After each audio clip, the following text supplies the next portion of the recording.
तो आज की क्लास में क्या देखना है, सेक्शन फार्मूला। सेक्शन फार्मूला जैसे 2 डायमेंशन के लिए होता था, सिमिलर वे में 3 डायमेंशन के लिए भी होगा, बस एक एक्सिस ज्यादा होगा यहाँ पे। तो हमने सपोज किया हुआ है कि स्पेस में कोई लाइन है PQ, 2 पॉइंट है स्पेस में है, 2 डायमेंशन में नहीं है। जैसे एक पॉइंट हमने यहाँ ले लिया, दूसरा यहाँ ले लिया, और इसको एक थ्रेड से अगर हम मान लो ज्वाइंट करें तो क्या होगा, एक लाइन बनेगी, स्पेस में बनेगी। अब उसका कोऑर्डिनेट 3 आएगा, x1 y1 z1 x2 y2 z2। तो इनको इंटरनली अगर किसी पॉइंट से हम डिवाइड कर रहे हैं, मान लो ऐसे हमने लाइन बनाया और बीच में कोई पॉइंट है, वो पॉइंट इसको इंटरसेक्ट कर रहा है या इस लाइन पे ही है, तो वो इसको डिवाइड करेगा, 2 हिस्सों में बांटेगा ना, तो कोई ना कोई रेशियो होगा उसमें। वही रेशियो अगर m1:m2 हो तो उस पॉइंट का कोऑर्डिनेट क्या होगा, ये फाइंड करने के लिए एक फार्मूला हमें चाहिए। तो फिगर जो हमने ड्रा किया हुआ है उसमें PQ दोनों पॉइंट स्पेस में है और उनके बीच में एक पॉइंट है R। बीच में का कोई जरूरी नहीं कि मिड पॉइंट है, वो कहीं भी हो सकता है। तो ये R PQ को 2 पार्ट में डिवाइड कर रहा है, उनका रेशियो है m1:m2। तो इस P का कोऑर्डिनेट क्या होगा, इसके लिए हमें फार्मूला चाहिए। देखो यहाँ पे थोड़ा सा कंस्ट्रक्शन हम करेंगे, इसको थोड़ा इंट्रोड्यूस कर देंगे और यहाँ से हॉरिजॉन्टल लाइन बनाएंगे इसके पैरेलल, एक्स एक्सिस के पैरेलल, और यहाँ से वाई एक्सिस के पैरेलल लाइन ड्रॉ कर दिया। तो ये दोनों एंगल कितने डिग्री का बनेगा, 90 डिग्री का। अब 2 ट्रायंगल आपको दिख रहे होंगे, ये दोनों 90 डिग्री के एंगल, ये दोनों वर्टिकली अपोजिट हैं, तो दोनों ट्रायंगल सिमिलर हो जाएंगे। और हमें चाहिए क्या, हमें चाहिए PR/QR। ये गिवन है हमें कि PR/QR कितना है, m1:m2। अब अगर 2 सिमिलर ट्रायंगल हैं तो उनके करस्पॉन्डिंग साइड्स का रेशियो प्रोपोर्शनल होता है, यानी वो प्रोपोर्शनल होते हैं साइड्स, करस्पॉन्डिंग साइड्स का रेशियो इक्वल होता है। तो अगर ये PR और QR करस्पॉन्डिंग साइड्स हैं तो इन दोनों का रेशियो किसी भी अदर साइड के करस्पॉन्डिंग साइड के रेशियो के इक्वल आएगा। तो दूसरा मान लो PA और PQ भी, इन दोनों का भी कुछ रेशियो आएगा, तो इसका रेशियो, इन दोनों का रेशियो इन दोनों के रेशियो के इक्वल आना चाहिए सिमिलरिटी क्राइटेरिया से। तो हम लिख सकते हैं कि ये m1/m2 और किसके इक्वल हो सकता है, PA/QB हो सकता है। PA की वैल्यू कितनी होगी, PA।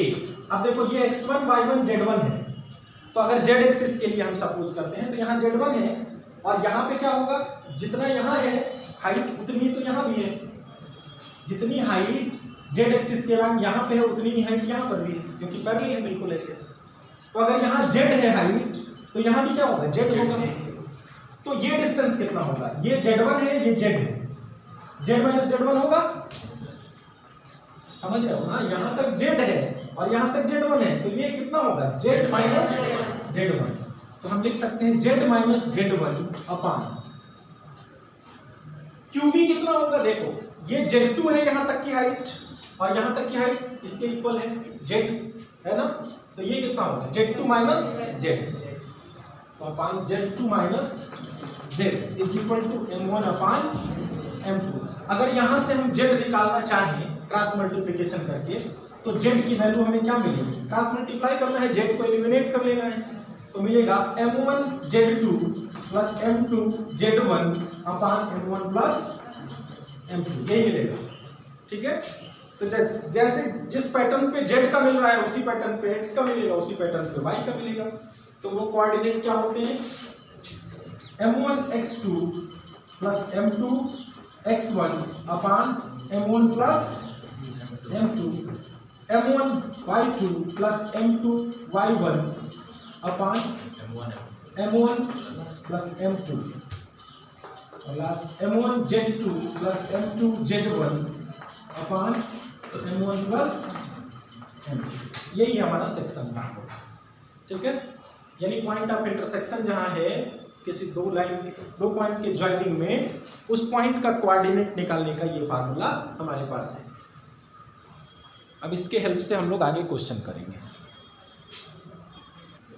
अगर यही कंडीशन एक्सटर्नल डिवीजन के लिए होगा तो सिर्फ प्लस की जगह माइनस रहेगा, यहाँ पे माइनस, यहाँ पे माइनस, यहाँ पे माइनस, यहाँ पे माइनस, यहाँ। ठीक है। एक्सटर्नल डिवीजन का मतलब हम किसी बाहर के पॉइंट से उसको डिवाइड करते हैं। जैसे ये पॉइंट किसी पे था इस लाइन पे ही, अब जब एक्सटर्नल डिवीजन करेंगे तो हो सकता है ये पॉइंट यहाँ हो, तो यहाँ से इसकी डिस्टेंस अपन यहाँ से इसके डिस्टेंस, यही एक्सटर्नल डिवीजन है, और उसके लिए माइनस बस यहाँ।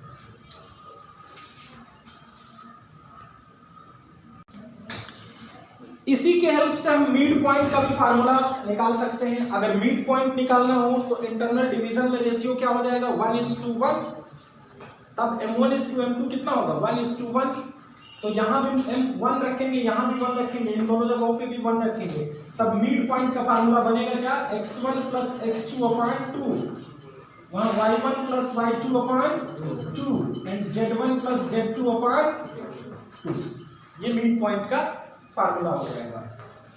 इसी तरह से ट्रायंगल के किसी सेंट्रॉइड का फार्मूला क्या होता है, जिसके वर्टिसेस गिवन है, सेंट्रॉइड ऑफ ए ट्रायंगल उस वर्टिसेस आर गिवन। अगर कोई ट्रायंगल है जिसके वर्टिसेस हैं x1 y1 z1, x2 y2 z2 और x3 y3 z3, तो इसके सेंट्रॉइड का फार्मूला होगा x = x1 + x2 + x3/3, y = y1 + y2 + y3/3 and z = z1 + z2 + z3/3। ये सेंट्रॉइड का कोऑर्डिनेट लिखना होगा, ये तीनों निकाल के फिर ब्रैकेट में लिखेंगे। अब हम एक्सरसाइज के क्वेश्चन करेंगे। अब एनसीईआरटी एक्सरसाइज 12.3 का फर्स्ट क्वेश्चन है, find the coordinate of point which divides the line segment joining two points in the ratio 2:3 internally and externally. 2 points given है, रेशियो गिवन है, इंटरनली और एक्सटर्नली डिवाइड करने पे इसके उस पॉइंट ऑफ डिवीजन का coordinate क्या आएगा वो निकालना है। अभी हम लोगों ने फार्मूला देखा, क्या होता है फार्मूला m1 x2, तो m1 कितना है 2, x2 कितना है 1 प्लस m2 x1, तो m2 है 3 और x1 है -2 अपान m1 plus m2। Similarly y के लिए क्या करेंगे m1 y2 plus m2 y1 अपान m1 प्लस m2, और z के लिए m1 z2 plus m2 z1 अपान m1 प्लस m2। ये इंटरनल डिवीजन के लिए हो गया। फाइनली ये हुआ 2 - 6 -4/5 और ये -8 + 6 -2/5। अच्छा 9 है ना, 9 - 8 1/5 और ये 12 + 15 27/5। ये हो गया इंटरनल डिवीजन का। और एक्सटर्नल डिवीजन में बस यहीं पे क्या रहेगा माइनस लगा देंगे, यहाँ माइनस रहेगा, यहाँ पे 3 - 2 करते हैं into -m1, ठीक है, जो बड़ा हो उसमें से छोटे वाले को सब्ट्रैक्ट करते हैं। सेकेंड क्वेश्चन कह रहा है given that PQR are collinear, 3 points given है जो कोलिनियर है, उनके बीच का रेशियो, यानी ये पूछ रहा है कि QPR को किस रेशियो में डिवाइड कर रहा है, यहाँ रेशियो निकालना है।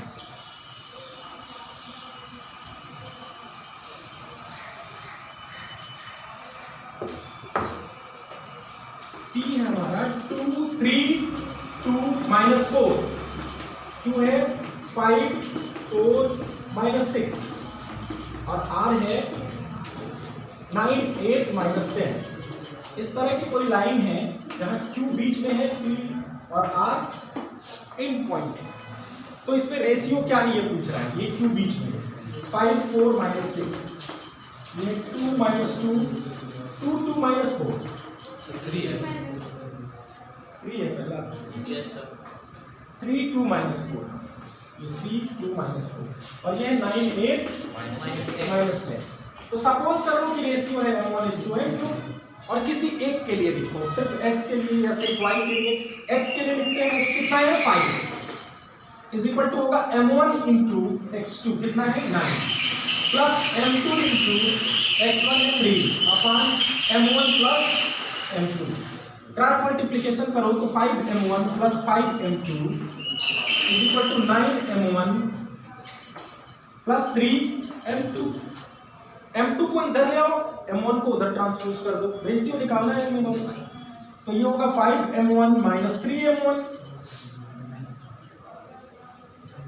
m2 को इधर ले आ रहे हैं तो 5m2 माइनस 3m2 और 9m1 माइनस 5m1, ये कितना हो गया 2m2 is equal to 4m1। हमें क्या चाहिए m1 अपान m2, तो m1 अपान m2 कितना होगा, इस 4 को इधर ट्रांसपोज करना पड़ेगा तो 2 upon 4 is equal to 1 upon 2। Hence ratio is m1 is to m2 equal to 1 is to 2। ये रेशियो है।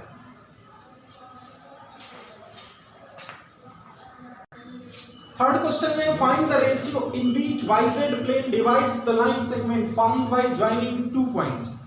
कह रहा है कि yz प्लेन किस रेशियो में इसको डिवाइड कर रहा है। जैसे कोई लाइन है और उसको एक प्लेन काट रहा है yz प्लेन, तो वो किस रेशियो में उसको डिवाइड कर दे रहा है। yz प्लेन के बारे में हमें ये पता है कि उसमें कोई भी पॉइंट होगा तो किस फॉर्म में होगा, a0 0 टाइप में, नहीं 0 b c टाइप में, इस टाइप का होगा, उसका x कोऑर्डिनेट 0 होगा। बस यही ट्रिक हमारा काम करेगा। हम 0 वाला पॉइंट लेके ही इसका पॉइंट ऑफ डिवीजन स्टार्ट करेंगे। हम सपोज कर लेंगे कि m1 इज टू m2 के रेशियो में डिवाइड कर रहा है, तो यहाँ पे 0 किसकी जगह पे है, x की जगह पे। फार्मूला क्या होगा, m1 x2 कितना है 3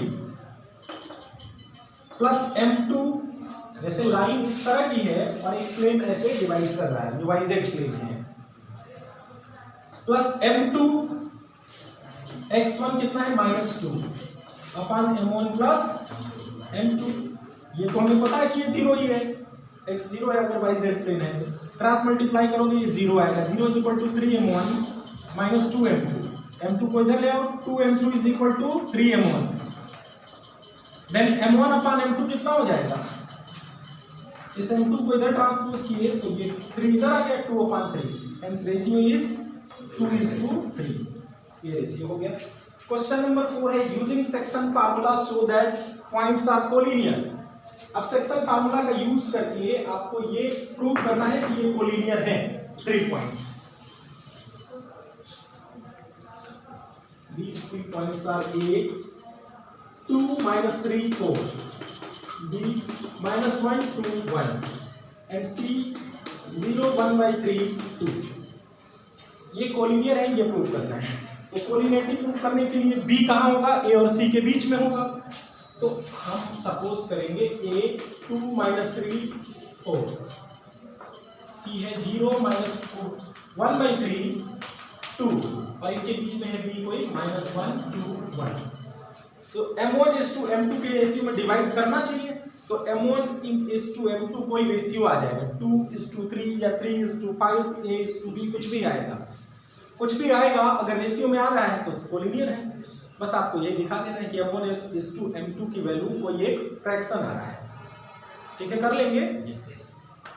क्वेश्चन नंबर 5 है find the coordinate of the point which trisect the line segment joining the 2 points. इस टाइप का एक क्वेश्चन आप क्लास 10th में भी किए। ट्राइसेक्शन क्या होता है बताओ। 3 इक्वल पार्ट्स में डिवाइड करना ट्राइसेक्शन है।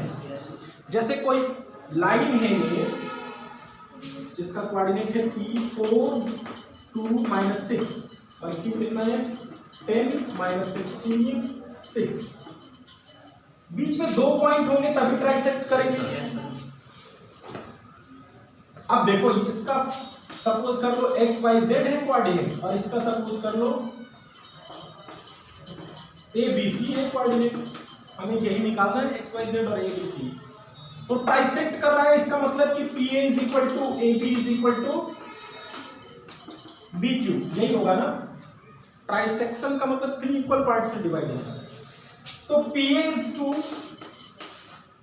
AB AQ कितना होगा, PA और AQ में क्या रिलेशन होगा, क्या रेशियो होगा, अगर तीनों इक्वल हैं तो एक पार्ट इधर है, दो पार्ट इधर है, तो रेशियो क्या हो जाएगा? 1:2। रेशियो आपको मिल गया तो एक्स वाई जेड मिल जाएंगे, और ए और क्यू का मिड पॉइंट होगा ये बी, तो वहां से आपको बी मिल जाएगा। कर लोगे? और इस तरह से आपका ये चैप्टर फिनिश।